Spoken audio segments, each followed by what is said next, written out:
Hola a totes i a tots i benvingudes de nou a aquest espai de videotelefonades amb el qual volem aproximar-nos l'opinió de les persones, el treball de les persones que continuen fent en esta situació de pandèmia que estem vivint, això sí, a través de la tecnologia de la virtualitat que ens permet estar d'esta manera més a prop, encara que estiguem llarg. En este moment, avui a l'altre costat, tenim a una persona implicada, una persona preocupada per els interessos de tots i de totes i que sempre és un gust parlar amb persones amb aquesta implicació social. Concretament tenim a Antonio Matarredona, que és el portaveu de la plataforma de pensions de l'Alcoià Comtat. Primer de tot, Antonio, moltíssimes gràcies per atendre'ns. No, a vosaltres per quidrame, faltaria més. Sempre a la vostra disposició. Doncs, a veure, jo, primer de tot, per si algú encara, sabent tot el moviment de pensions que n'hi ha, no?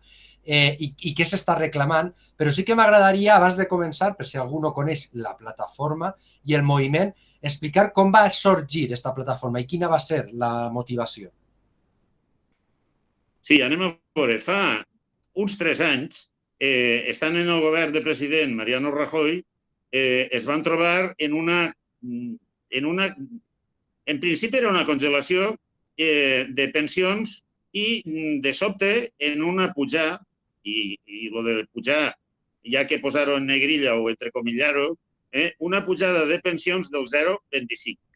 Aquesta pujada de pensions ja, en el seu moment, representava una terrible baixada de pensions perquè l'índex del cost de la vida anava per damunt d'aquest 0,25 que ells denominaven de pujada. Això, a més, va vindre acompanyat d'una sèrie de declaracions, a quina més desgraciat. Vull citar com a una de les més notables el famós euret de la Celia Villalobos d'ahorrar-se-lo al mes a contribuir a la futura pensió, i estic parlant dels futurs pensionistes. Tot això, totes aquestes provocacions van fer que d'una manera transversal i quasi d'una manera espontània entre amics, sense colors polítics, sense demanar carners ni colors polítics ni assignacions a ningú partit, ni ser corretja de transmissió de ningú partit, nasqueren plataformes de pensionistes. Plataformes de pensionistes que el que estaven reivindicant era la barbaritat de, després de tota una vida, estar contribuint via retencions a la teua pensió, a lo que serà la teua pensió del futur, pues que els someteren a un castig més i que nosaltres fórem els paganos i absolutament injustos d'una situació que nosaltres no havíem generat, que era un dèficit, que era un problema en el dèficit de l'Estat. Van sorgir d'una manera absolutament espontània. Per què van sorgir? Pues, entre altres coses, van sorgir per l'absència de que ningú posara damunt de la taula el problema que estava representant pels pensionistes. Això hi ha altres coses de les que parlarem a lo llarg de la conversa, com els retalls, com el factor de sostenibilitat en les futures pensions, etc. Van sorgir de manera espontània. Nosaltres mai hem sorgit en contra de sindicats, en absolut. És més, en el seu moment, aquesta és una conversa que jo he tingut, que nosaltres hem tingut en els propis sindicats, a lo llarg de la contienda. I s'han tingut que aclarir que nosaltres no anem a ocupar la seva posició, no. Ells estan ahí, ocupen un lloc institucional, estan reconeguts per la pròpia Constitució, i nosaltres som unes entitats, com t'ha dit antes, absoluta i totalment transversal. Ens agradaria que els sindicats hagueren fet el nostre paper, però en el seu moment no ho van fer. Entonces, què van fer nosaltres? Pues això, posar damunt de la taula la problemàtica de les pensions sobre la que hi havia que parlar. Les pensions actuals, les de fa 3 anys, les d'ara i les futures. I en ello estamos. Val. Així l'ha resumit, ha sigut de manera molt resumida, la veritat. Aquest gran treball que està fent-se de visibilització, perquè el que es va aconseguir finalment va ser visibilitzar tota aquesta demanda, no? I aquesta protesta d'alguna manera davant del que estava succeint. Ara bé, què hem aconseguit en 3 anys? Com està la situació ara? Referent a les pensions, clar, sense tindre en compte la pandèmia, perquè evidentment això ho ha paralitzat tot, ara en parlarem també, però què hem avançat? Hem avançat alguna cosa? En quina situació ens trobem?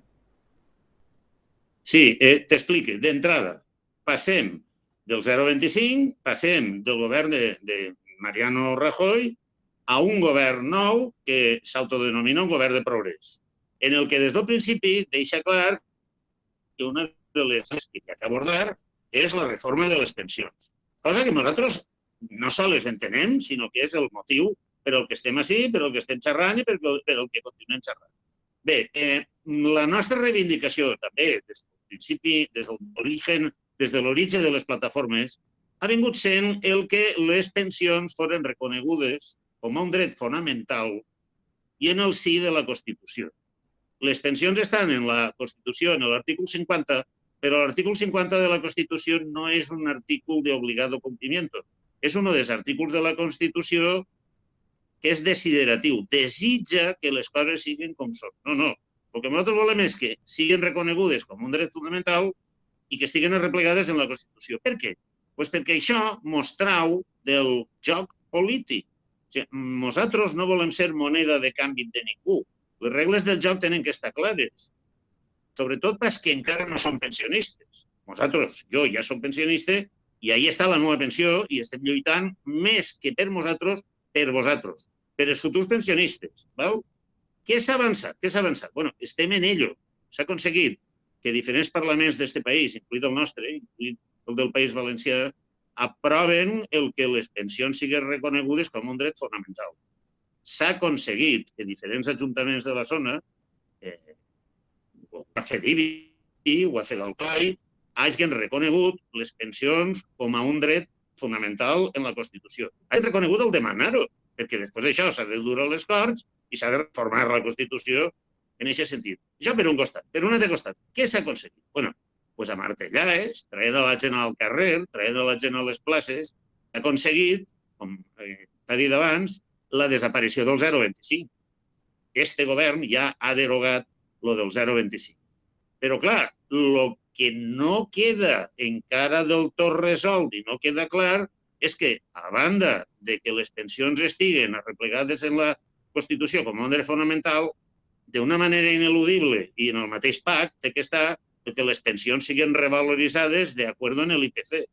Perquè el que no pot ser és que a tot un ampli sector de la població el somets al criteri del govern de turno o li baixes les pensions per una decisió política, no vinculada a ningú altre mecanisme. No, el que volem és que quedi absolutament arreplegat i que quedi absolutament reflejat en llei i en la pròpia Constitució, de manera que evitem això, el joc partidista. Una volta governa el PP, l'altra governa el PSOE, l'altre pot governar Unidas Podemos o pot governar qualsevol altre dels partits.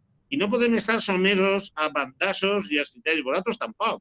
Sobretot els futurs pensionistes no poden estar en una de si, i ahí entrem en quina és la situació actual, de si el ministre de turno, des del principi d'any, com estem sofrint en aquest precís moment, es destapa en una sèrie de declaracions absolutament fora de lloc, impròpies del que és un govern de progrés i que ens col·loca altra volta en la tessitura de tornar a eixir als carrers, que és en el que estem. Sí. A la teva pregunta, què han aconseguit? Han aconseguit molt.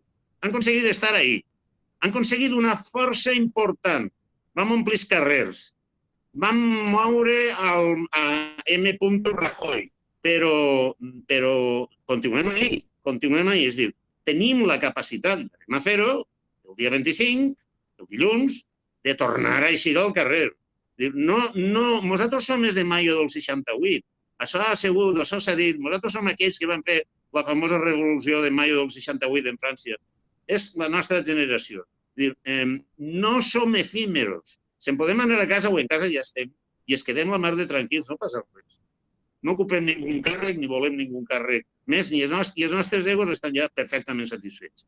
Però el que no pot ser és que, com a herència pels nostres fills, com a herència pels nostres nets, es deixem una situació absolutament desoladora.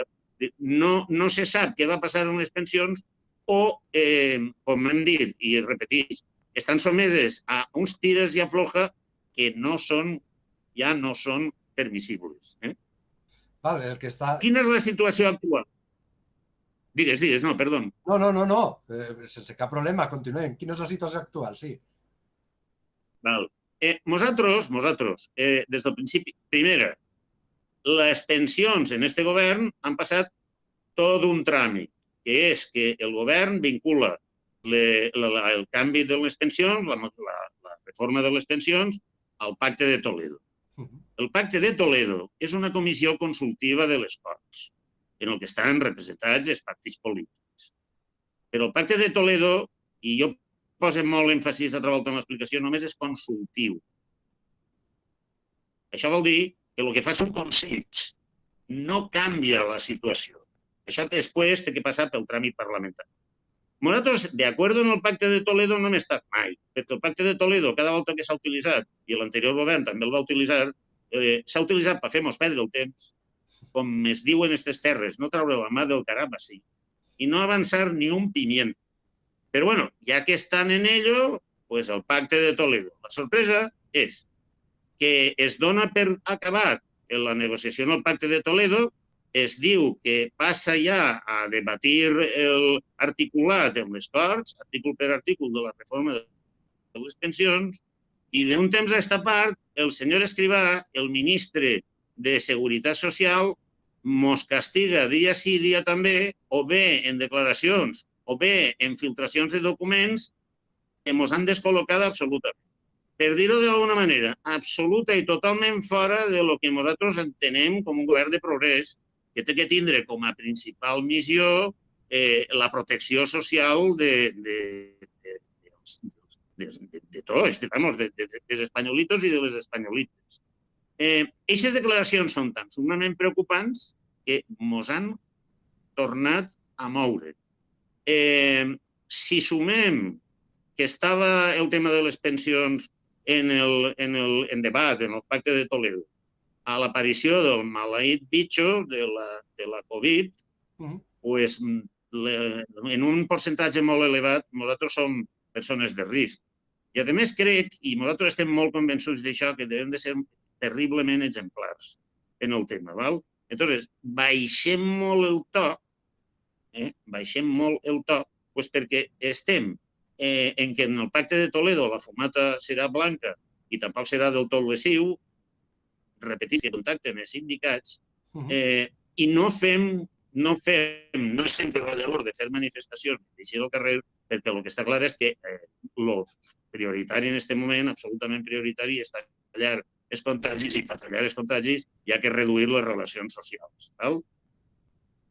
Tot això està molt bé, salvo, repetís, que d'un temps a aquesta part, i fins ens fa sospitar que aprofitant que estem molt liats en lo del Covid i que estem en un tono molt baixet, este home, el senyor Escrivà, intenta colar-nos el que no podem acceptar, que és, de tapadillo, i al marge de les decisions que ja s'havien pres en el Pacte de Toledo, comença a dir que va a canviar el període de 25 a 35 anys per treure la mitja de la teua pensió futura.